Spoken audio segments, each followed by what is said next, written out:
tard février. dinañ la fay février ak dinañ commencé jël seeni kayit yi jàmbur février. jël kayit yi wala fay.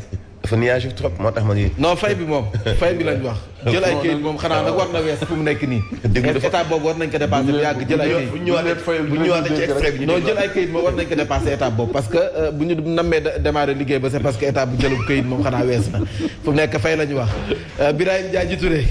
naam. fu ñu koy doore. waaw tribune dañ koy tàmbalee. yéen a kay groupe des médias vas-y. ñu ngi ko doon wax sànq. mu ngi jëm ci wàllu campagne yi. waa région gis nga dañu koy def. ni dañoo woon ci man. mais nag may jéem a weer. waa région lay def dañ lay weer. tribune ci loolu dellu siyaat ci lu bari muy campagne muy élection muy suñu bokku gaynde yi ci Coupe d'Afrique des Nations. daal janvier bi ñu nekk nag dina compliqué dina stressant weer bi ndax Covid bi mu ngi fii. ci lu soxal mbirub campagne bi ba léegi am na lu ci leerul ndax fitna dina am wala du am gaynde yi ñoom di wut lu ñu wooyee premier titre ou trophée continental ñu ngi koy xaar boobu ba léegi nag waaye Sadio Mané ak ñi mu àndal dinañu teew le 10 le 14 le 18 ci li ñu wooyee phase de poule yi ñuy wax tamit ci wàlluk nomination bu premier ministre ñu ngi koy xaar góorgóorlu nag moom moo sonn. loolu la xëy fësal ndax détourneur de deniers émergent ñooñu dañuy. les à col blanc. yore xaalis bu dul jeex waaye dafa mel dafa yokk léegi dañoo émerger. loolu yéenekaay bi di tribune xëy fësal. beneen yéenekaay di Vox Pop moom ay kàddu Serigne Mbacké Ndiaye la wax ci duo Amadou Ba Diouf Sarr nee na ñaar a mën a nekk ñu gañe wala ñoom ñaar.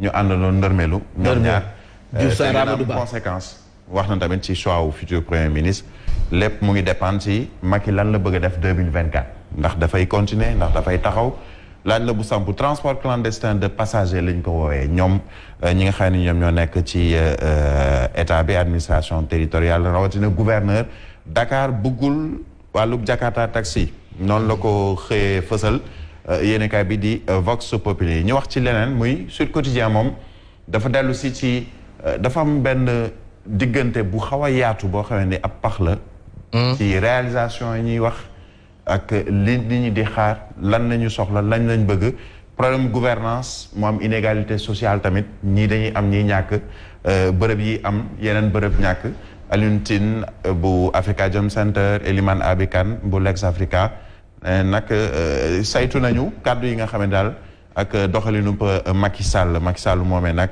teg na xeer bu njëkk pooru Ndayane bi ñu doon waxtaane léegi li ñu bëgg daal mooy dem ci benn hub portuaire boo xam ne daal daanaka lépp daal dañ ko ci fësal source a tamit dellu si na ci yooyu lay liggéey ndax 3000 milliards la ñu génnee teg ko ci kaw table bi ngir daal décongestionner port bu Dakar ak jafe-jafe yi nga xam ne am na fi absentéisme neneen daal du ñëw assemblée nationale Ousmane Sonko ñu ne ko faw nga démissionner sa poste premier député xam naa ne bu démission di am foofu ci assemblée am na ñoo xam ne bañ leen fale lañ leen gëj a gis loolu nag kon ça touche beaucoup d'autres. bari na jaay morom war a régler bari na Ousmane Sonko kat bu demee assemblée dafay xeex parce que ñoom ñi nga xam ñoo am majorité assemblée nationale ñoom ñoo kompaloo bu duggee ñu yuuxu ko di ko xas. mu bañ leen a faale di ko def yi fi doyee di. mu bañ leen a faale mais loolu mënut a wéy. xam nga tey El Hadj boo nekkee député. benn député fonto na ko foofu dugg mu daanu ñu ŋàbb ko. xam nga man su ma nekkoon député su ma demee nga may xas dama lay doo nga daanu. c'est-à-dire que discipline dañoo war a yaru. règlement intérieur comme ça mën a dem assemblée. c'est que du am na règlement intérieur assemblée nationale. est-ce que am na ñu koy teg am na ñu ko dul teg. bon peut-être loolu mooy question bi. loolu nag war nañ ko appliquer nag. am na ñu ko dàq absenti fu le représentant du peuple kay. député yi nekk ci passeport yi yéen xamoon ngeen leen. parce que mënoo ne député yi nekk ci passeport diplomatique yi avant seen njombe yi xamoon ngeen leen. am na ñu si doon dem mais Farba Ngom il est député non. Assemblée nationale ñoom ñëpp ay ak ñeneen ak ñeneen. est-ce que di nga ko gis assemblée. bon dañuy junj rek l'observateur moom dellu si na ci. di représenter peuple benn coow lu amoon na fan yii yëpp ñu koy ŋawte ci réseaux sociaux yi. Aïcha Ly la tudd étudiante la. dafa réer daanaka juróomi fan jàpp juróom-benn fan. waaw ci Dakar jógee école am xamuñu ndax jàngi na. étudiante la Dakar la réeree Côte d'Ivoire la feeñee. Aïcha Ly mooy yéenekaay bi l'observateur feeñ na Côte d'Ivoire. Côte d'Ivoire.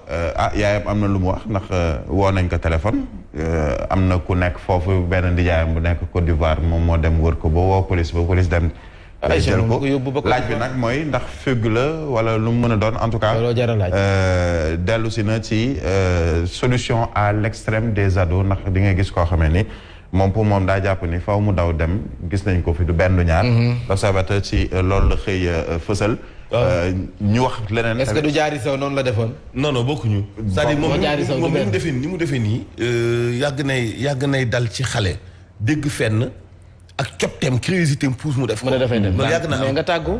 waaye nag Dakar Côte d'Ivoire de xam nga faaw nga jël avion. wala bu dee waajal na ko de.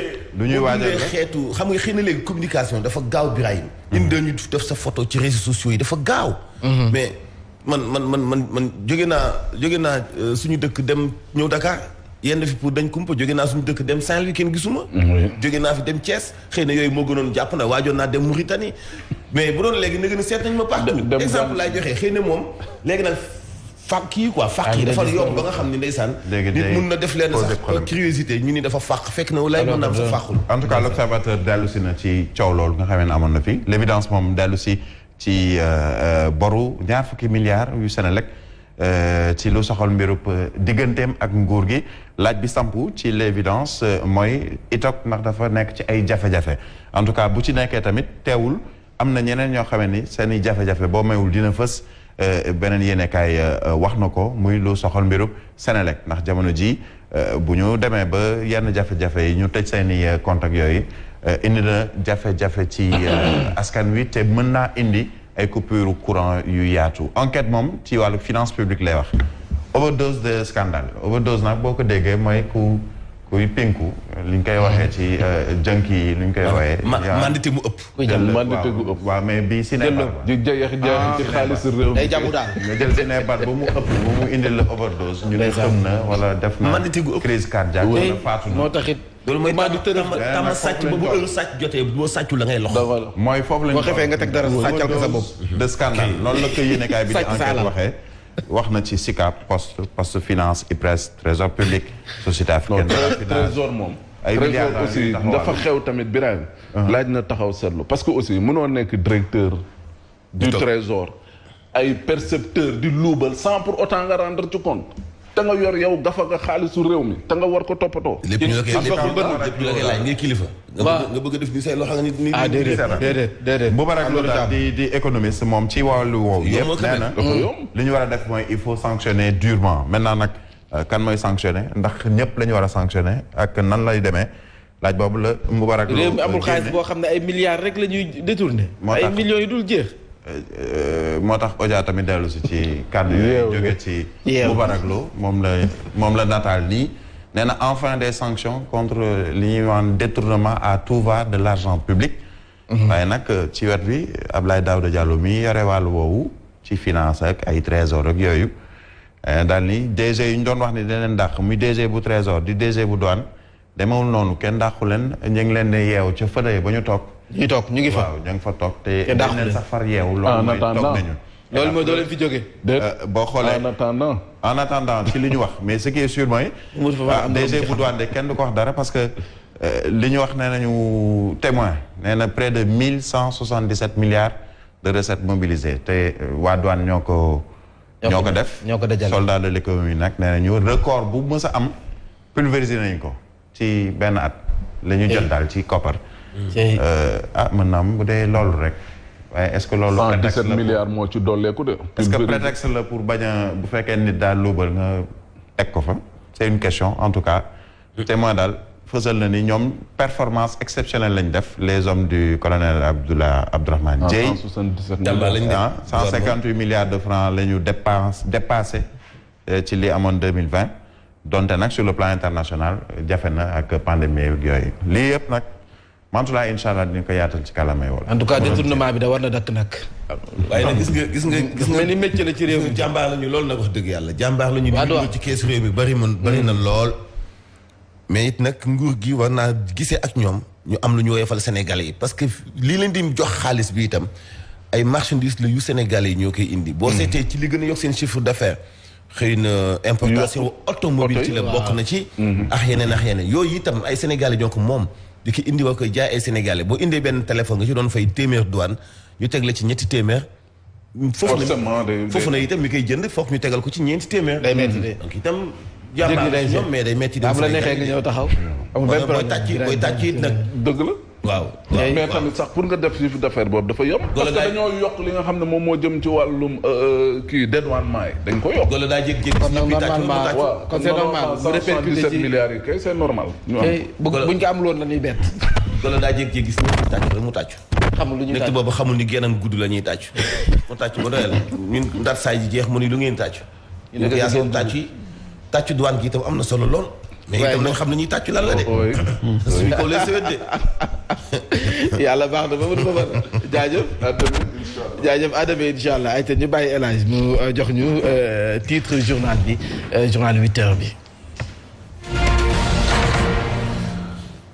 Zik FM Sen TV asalaamaaleykum dana toll ci ñetti junniy milliards ci francs CFA ak junneeg ñaari téeméeri hectares ngir tabax port ba ca Ndayane teg nañu xeer bu njëkk bi njiitu réew bu Sénégal rafetlu boobu le projet dinañ ci dellu siwaat Jakarta dawal ko yëpp ci nit fii ci Dakar dañ ko interdit dafa bari lool ñiy toggoo ay moto di sàcc ay nit def jëfu ju Samba Boy li tax gouverneur bu Dakar jël boobu le dogal xeetu utilisation bu man di am ci deux roues moom yëpp nit du ci bokk fii ci Dakar na leer.